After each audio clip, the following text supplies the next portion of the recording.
frankly, the most important problem that India is dealing with is that children are not attaining foundational numeracy and literacy, and that you're always perennially playing catch up, thereafter.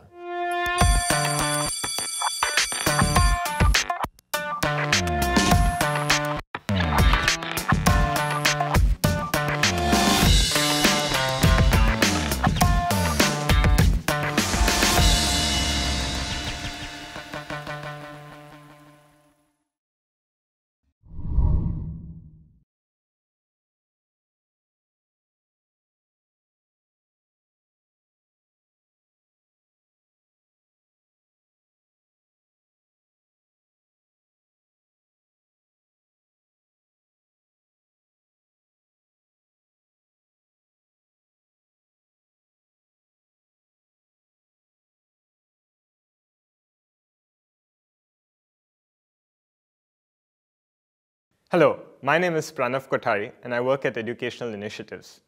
Over the last 7 years, I've learned a lot in this space about how one thinks about fundraising, how should one look at data, and using that continuously to improve products and learning. I'm so excited to be at Ashish's home today, where he has been very generous with all the advice and mentorship that I've gotten over the past 7 years. I'm curious to know more about what is the reflections Ashish has after 7 years of giving away a substantial portion of his wealth. I would also like to know what are the new forms of giving and how should one thoughtfully think about giving. Thank you so much for agreeing with your time and hosting at your home. Thank you, Ashish. The fact that at 40 you decided to leave ChrysCapital, in industry that you had mastered here, what was the rationale behind leaving it when you were at the top of your career on that? When I was at Harvard Business School, which is where you also went, I had a lot of time. It wasn't as rigorous as people said it would be. And actually at that point, I thought hard about, what do I want to do with my career? And so I know a lot of people believe in living their career in 3 to 5 year chunks. I think that's important. You can't sometimes have a 50-year view. But I think it's important to have some sense of being able to imagine where you'd be at age 30, where you'd be at age 40, 50, some of the markers in your life. And so I had this in my head that, look, at age 30, I want to be an entrepreneur. And lo and behold, because I had that marker in my head, 2-3 years prior to it, I already started working on it after I graduated from business school, building the right networks, getting to know the right people who could help me raise the capital, starting to understand Indian business, etc., because I was going to get into a private equity career. Similarly, before I jumped in here, I started to meet a number of people in the education space, do some reading, develop my interest, because I had a longer term sort of plan. I think it was influenced by Benjamin Franklin. If you want to do different things, you need to have that. I think the philanthropy piece, Andrew Carnegie was one of the people who wrote this book, Gospel of Wealth, and the thing that really shook me up was, he said something like, if you die rich, you die disgraced. And I don't necessarily mean to send that out as a message. Of course, you can leave money for your children or businesses to your children. But I think the idea that you need to think hard about this concept of trusteeship or wealth really gives you the privilege to do lots of interesting things. And I think that's the vein I sort of in which I interpreted his work and the ability to actually do a lot. And so if you want to do it, then you better start early. So that's why that early 40s was a marker for me. But it must be really difficult to give away hard-earned money, right? Like there's so many questions whether it would actually reach the intended purpose, it would make an impact on the beneficiaries that you're giving. There must be thousands of questions, concerns, hesitation before giving away something that you have earned the hard way. Yeah, I don't say, a lot of people say that hard-earned money and all that. Look, it's more just the work you do, which is, I don't think it's particularly, I think all of us are just blessed, frankly, that the structures of the world have been set up in a way where you can make a lot of money. And there's a lot of luck involved as well. It's not just hard work. Having said that, I would say yes. I think in terms of giving money away, one needs to be thoughtful because you want to think about, look, there's so much money already being spent. So let's take education. In India, there's state budgets in aggregate, if you roll it up, all the states in India this year, 5 lakh, a little over 5 lakh crore being spent, which is about 3%, just north of 3% of GDP. It's significant. So you've got to think hard about if you're going to contribute, whatever it is, 10 crore, 20 crore, 50 crore, even at Mr. Premji's scale, 1,000 crore, whatever it is, annually in education, it's still a speck compared to this large spend. So I think you have to think, and then there's other people doing things. So my approach is really think hard about the evidence. So read a lot to see what's worked. 2 is find the most leveraged ways to spend the money. And 3 is find ways to spend it where there'll be some lasting effect. That if you've built some institution or started some organization, even if you're not there, it'll perpetuate or hopefully stay on for a while. Maybe not forever, nothing lasts forever, but for a longish period of time. Can you give an example of each one of those 3 pieces that you mentioned? For instance, when I say with regards to, let's take Central Square Foundation. We said, for instance, that if you look at the early stage, there are a lot of established nonprofits, Pratham and Akshay Patra, and very large in scale. People tend to want to give money to the larger orgs. There is no organized way to give to earlier stage organizations. CSR kicks in after 3+ years. For foreign FCRA approval, you need 3-year track record. It takes a year or 2 to get the approval. So structurally, you've got a situation where there's very little capital available the first 3 to 5 years. There's a supply of entrepreneurs coming in. There are very interesting hypotheses that could be tested and a lot of open spaces in education. So, I mean, when I looked at it, I put all that together and said, your money is going to go a long way if you can actually, start to seed a number of orgs. Right. Because there's not too many people doing it. Yeah. And by the way, if these orgs get to the 3 to 5 year mark, and if they're doing something meaningful, there is follow-on capital available. So structurally, the market is set up in a way where you're going to get a lot of leverage on your capital. Right. I think on the institution building front, sustainability front, I'll use the example of Ashoka, where our belief was if you're going to build something in higher ed, it has to be something that will last for a long, long period of time. So firstly, you've got to keep the quality bar really high from day one, because it's very hard to fix it along the way, because that then quality begets quality. Good academics want to come because other good academics are there. Good students want to come because they feel that, top students went to this place. But then we also thought very hard about what is the governance structure, how do you perpetuate it beyond ourselves? Think hard about, the financing structure, how much tuition comes in, how much money do you spend? If you need an endowment, what is it required for? Because we don't have the luxury, unlike a US university, of having a very large endowment.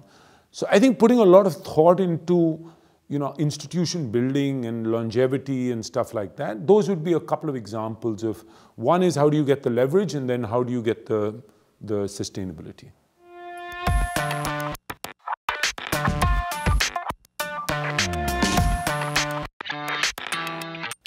For someone who's very new to the education sector, could you paint us a bird's eye view on the size of the problem, estimated number of people, monies involved? I mean, how big is the Indian education sector? Yeah. So look, it is the biggest school education system in the world. It's probably one of the most complex problems anywhere in the world. And to frame it in terms of size, we have 1.5 million schools, 260 million children who go to school, approximately 10 million teachers. And we have, if you look at it in terms of budget, as I said earlier, about 5 lakh crore that the government is spending, and a commensurate amount, roughly proportional, that's spent by the private individuals. So almost 10 lakh crore, or 5.5% of GDP, is being spent on education between private and government. This is across higher ed and school-ed. I think in terms of the complexity, the issues are we've got multiple languages. We have children entering school who are not school ready.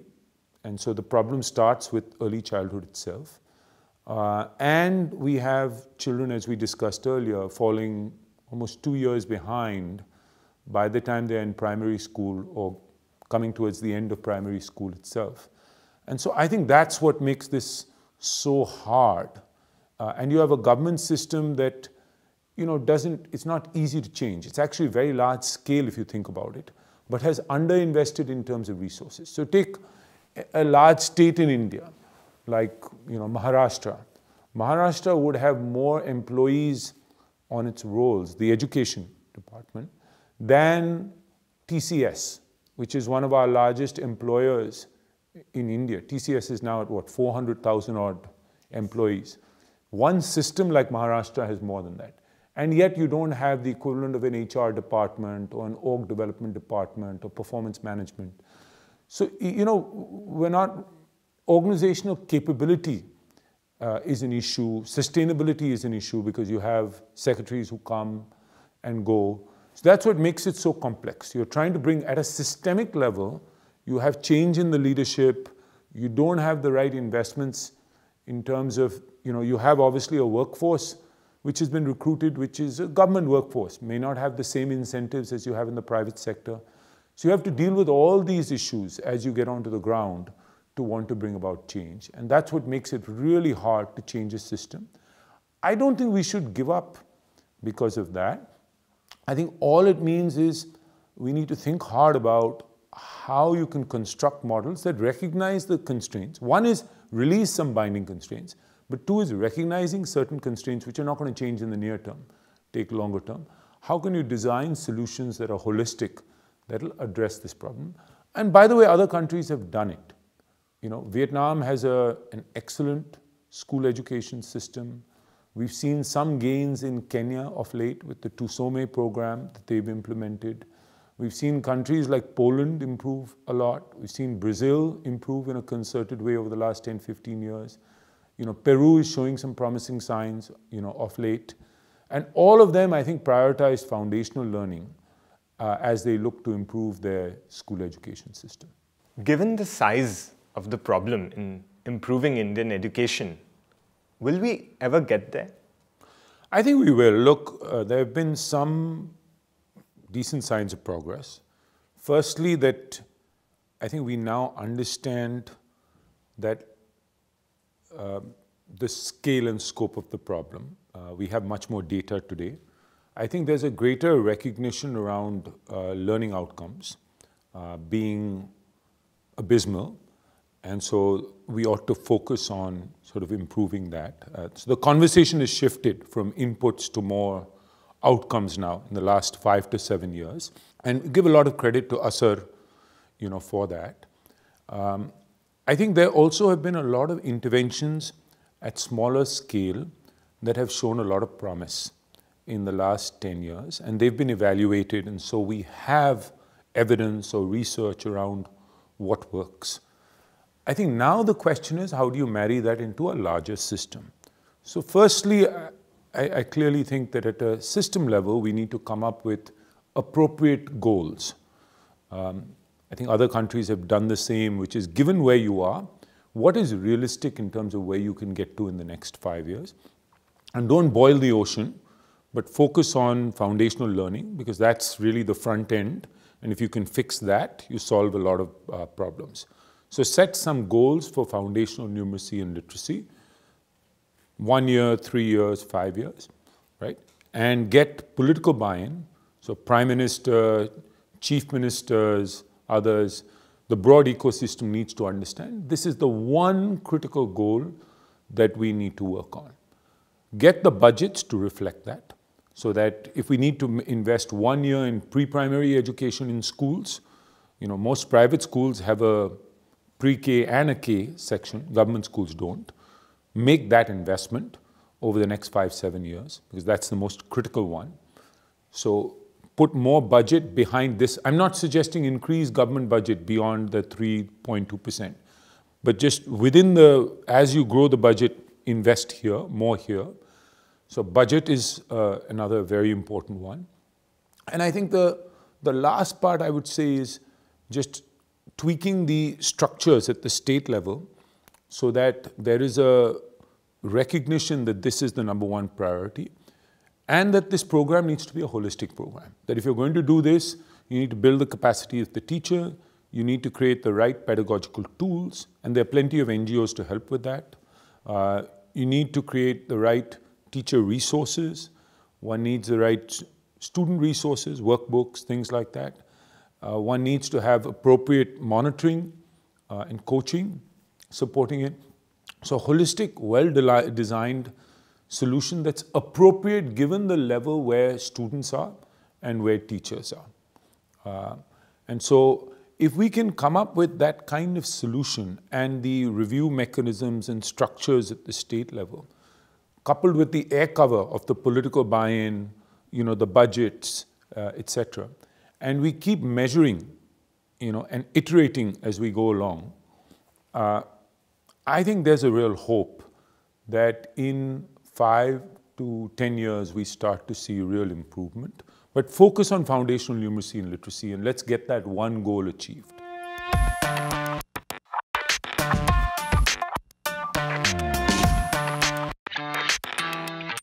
There are a lot of people, and there's a lot of money that is now coming in terms of philanthropy to the Indian sector, whether it be in health, in education. There's the 2% corporate CSR. There's a lot of foreign interest of high net worth individuals, as well as multilateral agencies. If you could sort of provide a framework on how they should be thoughtful about giving to India, what would that be? Yeah, so I think firstly, I think it's a great thing that what I call the revenue pool of the sector has increased. It allows more organizations to get started. It allows more organizations to scale. It also, I think, brings more discipline into the sector because there is certain greater accountability with some of this money coming in. I think firstly, if someone's going to get into a space, they should really understand the whole landscape. Okay, what I find is a lot of people start giving after meeting a few organizations. I think take the time to really understand and map out the whole landscape. Do it the way you would do it in the corporate sector if you're doing CSR. If you're entering a new market, if you're a pharmaceutical company and you're entering an adjacent market of biologicals, or you would go and study that market well. You would study it within India, you'd even develop a little bit of a broader perspective. So that's one, landscape analysis. Two is understand evidence. So go and, I'm not saying read every piece of work, even read the 1 or 2 meta-studies that have been done in terms of what has worked, right? So that's very, very critical. And then develop a framework around, okay, what are some areas, if I'm going to do work in education or health, what are some areas I'm going to give in? I would also figure out, a kind of portfolio approach to giving. So give a little bit at the early stage. So these are, even in a company, you tend to seed new projects. Yes. So similarly with your CSR, have a little bit of that mindset. And, have sort of some organizations that are in the middle and some that are larger, which you learn from, and develop a perspective with, etc. So I think having a little bit of a portfolio, I think is important. And then I think having some framework of, you not only have a giving portfolio, but also a little bit of commissioning of research, not just your own M&E, a little bit of commissioning of research, a little bit of some ecosystem building, pulling people together, even working with other funders who are working on similar initiatives. I think a little bit of money allocated to that, maybe 5–10% of the money around that, beyond the M&E work that you're doing, I think would be useful in not only building perspective, but building partnerships and possible collaboration across the sector. So that's the way I would look at it if I were sitting in the shoes of someone, with whether it's 5 crore or 100 crore, to give away in terms of CSR money. You've spent almost a decade giving actively in the education sector. If you were to do things differently, what were the lessons you've learned from the past that you would employ in the future? Yeah. So I think we did think very hard about this about a year ago, because we had spent a few years, giving into the sector. So firstly, I do think there's a real opportunity in that early stage space. If I look at the ecosystem, I think there is clearly an opportunity to, in lots of areas, there are very, very few high quality organizations doing work. And so there's really the opportunity to seed. So that's one clear opportunity. I think if I look back, the ROI was high in that space. And I think will continue to be high given the structure. I think then I look at it in terms of themes or areas where we could do work. I would say that, when we look back, we said, frankly, the most important problem that India is dealing with is that children are not attaining foundational numeracy and literacy, and that you're always perennially playing catch up, thereafter. So one is focus on foundational numeracy and literacy in a very concerted way. By third grade, children need to have these basic numeracy, literacy skills. And it's a travesty that half or more than half the kids don't have these skills even by the time they're finishing primary school. So having a much sharper focus there, the early years, ages 3 through 8 or 3 through 10, I think will have much higher payback. So we've decided to focus much more on foundational numeracy and literacy, not just in terms of, working with the state or giving in terms of project, but also creating the advocacy, the collateral, the surround sound, so that there's greater awareness that this is a critical issue for India to work on. I think the other area that we felt is sort of edtech. It's more futuristic, but MindSpark, which is a product that you have led, the results are phenomenal. I think you look globally also now. If you look at the meta studies, results are quite positive. This was not the case 15 years ago. So I think edtech has evolved a lot. And I'm quite bullish on the prospects for edtech over the next decade. There are lots of challenges in terms of scaling. But I think doing more experimentation in that space is going to have huge payoffs. We need to increase the supply side, more products, more areas being covered, whether it's foundational, middle school, high school. We definitely need more evidence. So it's not just more products, but we need to test them and ensure that they're working. And then we need to work with the state system to create pathways for scale for these products. So edtech is a second area. A third area that I think is very important is the whole area of private schools. Look, 45% of our kids go to private schools. That number is increasing at the rate of 1.5 percentage points a year. You roll the clock forward to 2030, unless something changes, there's a dramatic improvement in the public system, we're going to see 60% of children, maybe 65%, which you've already seen in parts of urban India. Yes. And by the way, in higher ed, 2/3 of students go to private colleges. So it's quite possible you get there.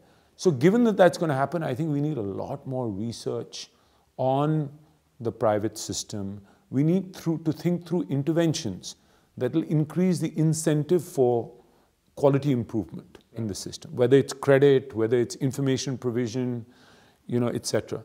So thinking more about private schools, I think will reap big results. You don't necessarily need to fund the supply side because it's commercially driven, but I think you need to think through structurally. Even from the government standpoint, what should their role be? How should they bust up their department into quality assurance body, possibly a body that focuses on government provision of education, and then the department that sets policy. So a whole bunch of questions around that. So these are some of the areas that we felt would have higher payoff and are more sort of, there's the here and now of foundational numeracy and literacy. There's the importance of private school, it's already there, and how big it's going to become going forward. And then there's edtech that holds a lot of promise. Ashish, what is the decision framework that you employ when you are giving to new organizations that don't have a tested hypothesis, where the evidence for what they're trying to do isn't there? What is the, how do you think about that? Yeah. So firstly, I think the evidence filter doesn't have to be something that you use, because otherwise it would prevent you from testing out new things that have not been tested before. It's a little bit of a blacklist, that if something is absolutely not working, there have been 20 studies that have been done around the world that shows that something doesn't work, then why bother trying the 21st experiment? Or possibly the 100th experiment, the other 80 were not even tested, but 20 have been tested rigorously. So I think more the blacklist approach. I think when we think about new opportunities, it's really filling up some of the white spaces that we believe are important. So I'll give you a couple of examples. One is, if, as we were saying in EdTech, if there's a lot of promise with interventions, so clearly one is you need to focus on the supply side, because we know that there's a supply side issue, get more products out there.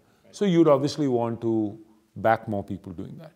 Two is, we know that there is an issue with regards to scale up in the state system. So maybe you want to incubate an org at some point that's really working, like Amitav at Education Alliance is working on PPP with state governments, an org that's working with state governments on that sort of intermediary that's going to help you, in terms of the scale up, creating the right enabling conditions, etc.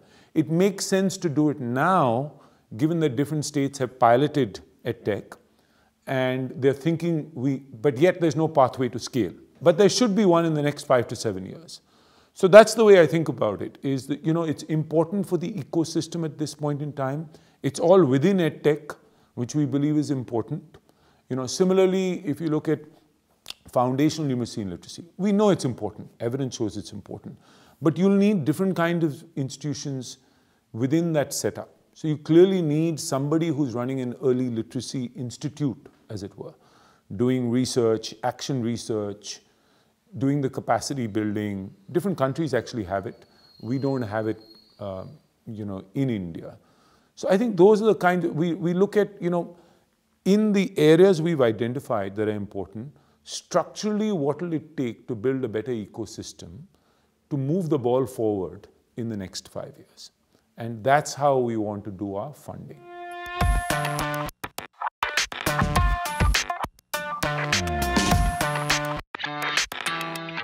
What should be an aspirational goal for an NGO?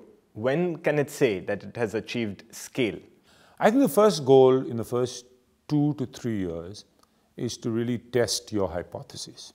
So there's no RCT or anything like that, but I think simple A/B testing to be able to show pre-post that you're actually delivering some basic results. Now, there's some things I know that take longer.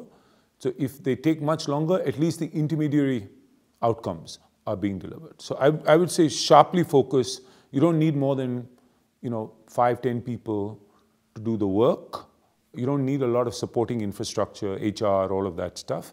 Just need a core team working in a small geography and really trying to prove that something works. So that's where I would focus the attention very sharply.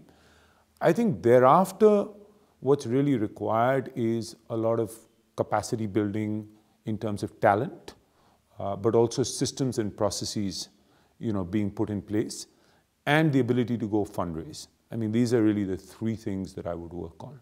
So first 2, 3 years, small amount of money, just tape up that money, don't go spend too much time fundraising, don't worry you just need to assemble that initial team, diverse skill sets, younger people, you don't really need much senior talent, prove the hypothesis, and then once it's proven, develop a strategic plan and then figure out, the talent that you're going to need, the systems processes, as you grow from 5, 10 people to 30 to 50 people, and of course the requisite funding to make that happen.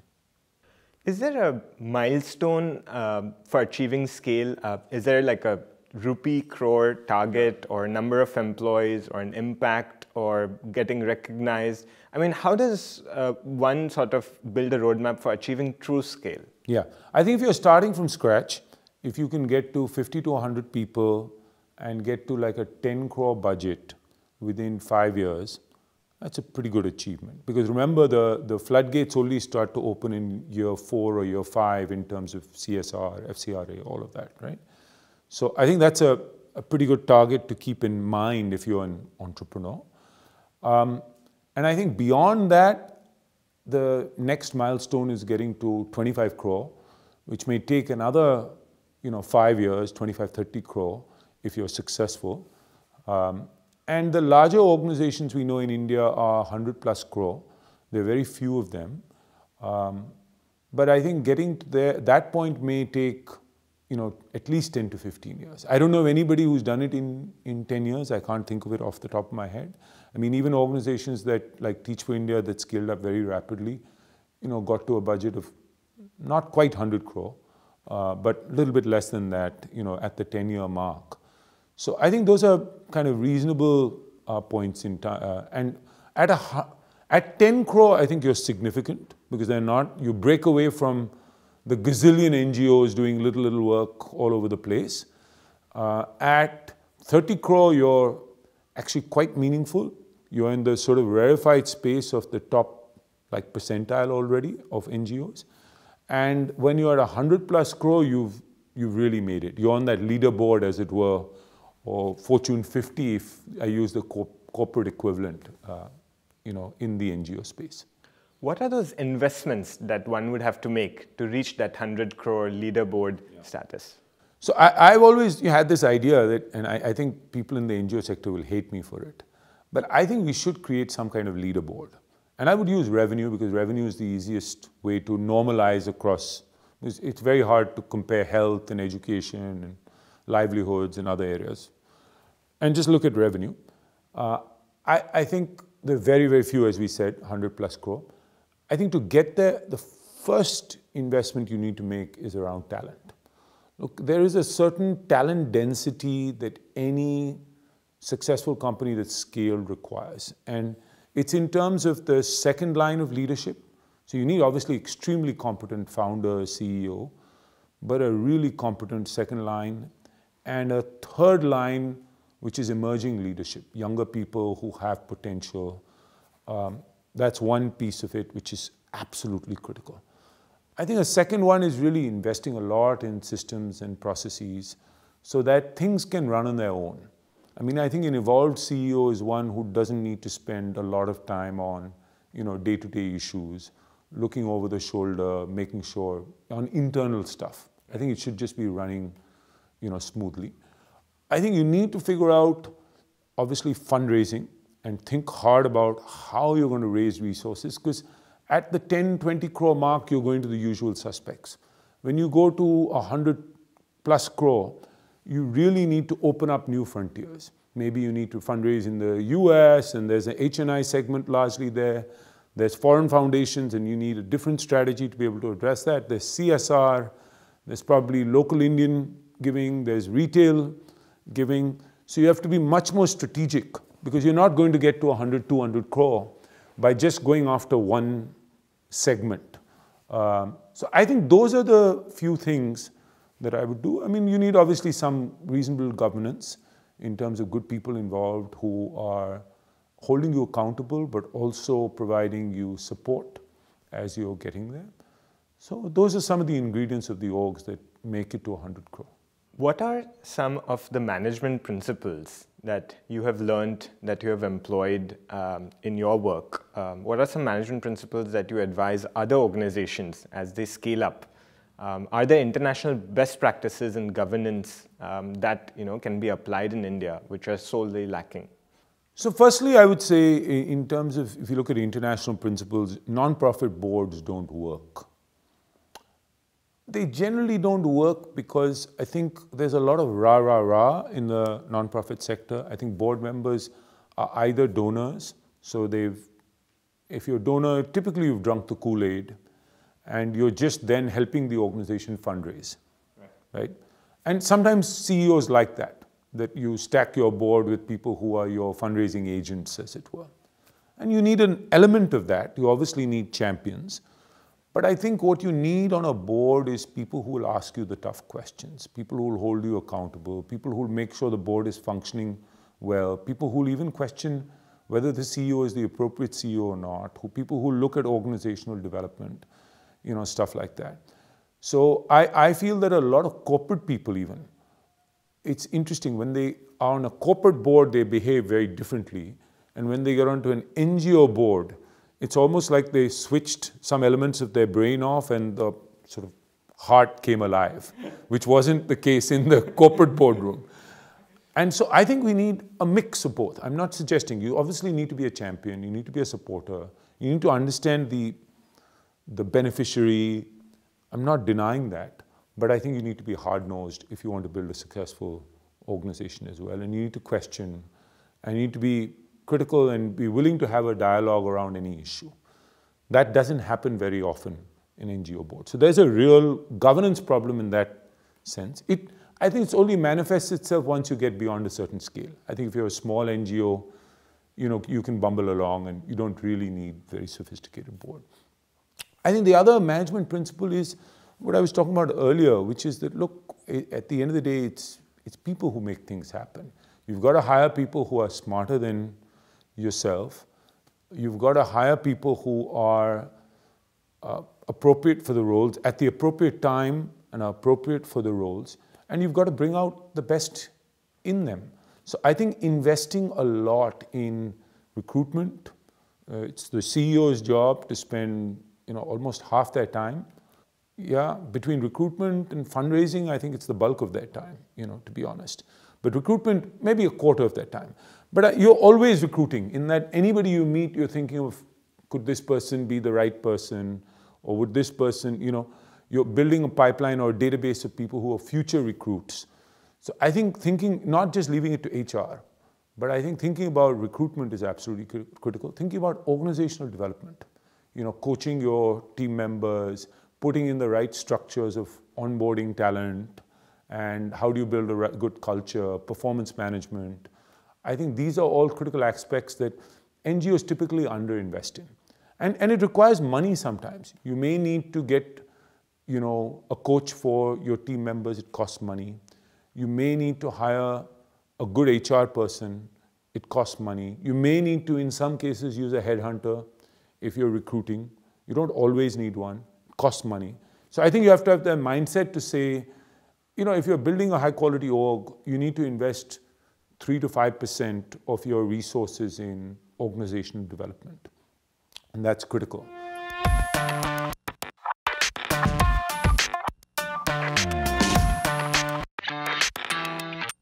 If you were put in charge of managing the budgets of the education sector, what are the pieces that you would remove so that it frees up capital to do some of the things that you have advocated for? Yeah, so I think, look, the budget typically grows at about 12-13% annually, which is nominal GDP. And you get fiscal space in a 5-year period of time. You can't shut off things. If you have a teacher in secondary school, the teacher will remain in secondary school. So it's not like you can, but you can, so you can't reprioritize when you go from one year just to the next because you don't have as much space. But when you think about 5 years or 6 years, you have a doubling of the budget, right? So now you have a doubling. There are certain things you can sort of freeze or grow at inflation.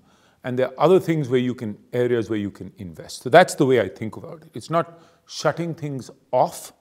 It's more reprioritizing in terms of the budget. And that's where I would reprioritize more in the early years as we do that. So if we have to fill in teacher vacancies, if we need more than one teacher per classroom, do it in the early years, grades 1, 2, 3. Invest in the pre-primary and do it out of that headroom that comes as the budget gets doubled over the next 6 years. It doesn't mean you won't shut off things in middle school and in secondary school. Second thing is I would create more budgetary space for innovation. So EdTech, we are paying for hardware we're not utilizing very well.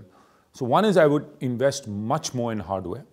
I mean, if you look at other countries, look at China, they're talking about spending 7-8% of the school education budget on digital, which includes hardware and software.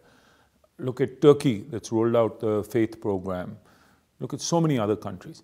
I think we need to make those investments. And again, it may be 3 to 5% of the total budget, But again, when you're doubling the budget, that space opens up. And we need to think about it now. And not just pay for the hardware, but pay for the maintenance, pay for the software, all of that. So that's another part. And then there's a third part, which is I'd reserve some money for incentive for competition. So that there's the normal, of course, you can't shut off money going to, but I think really giving money for people who are outperforming or showing bigger improvement or creating those incentives. Race to the top in the US, some people argue, may not have been the best, but I think the great thing about it was in a system that spends $600 billion a year, just taking $4 billion and spending it not even in a year, but spreading it over 3 years. So it was like minute as a percentage, well below 1%.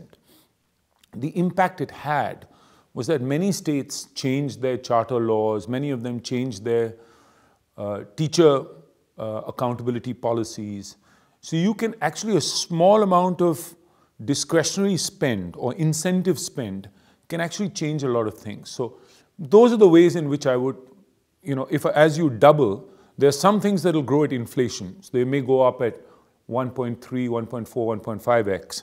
But then there are other areas, new areas where you can invest, and there are other areas you can prioritize, going forward. Ashish, I've always learned a lot from you over the last 7 years. This past hour has been a great insight into finance one-on-one for the development sector. Thank you so much for sharing your thoughts on all the different forms of financing that's available, advice for entrepreneurs who want to make a difference in the sector, giving us a sense of what this problem is, what systems we would need to solve this. Thank you so much. It was a pleasure talking to you. My pleasure. Thank you, you, Ashish. Thank you.